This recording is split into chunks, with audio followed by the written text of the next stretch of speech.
Значи, оно што е договорено, треба да се обзнани за луѓето да знаат дали гласале за такво нешто. Тајноста на самиот договор помеѓу СДС и ДУИ ги иритира граѓаните. Нема никаков самата мистификација, дали ќе има декларација за геноцид, дали ќе има двојазични пари, дали ќе има општини со повисоки ингеренции, дали ќе има двојазична војска, дали ќе има двојазична полиција, тоа што е договорено кога би се објавило, ако е добро за државата, граѓаните ќе го поддржат.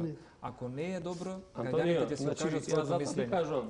Треба да добиеме мандатот, за да можеме да разговараме за идната владина програма. Да биде транспарентно. За да можете тогаш да разговарате. Само ја зголемува тензијата во општеството. Јас тоа го кажувам како факт, не како мое мислење. Ќе се брани во Република Македонија, некој ќе ја брани, некој ќе напаѓа, некој ќе се прогласуваат за патриоти, некој за предавници. Со кои факти?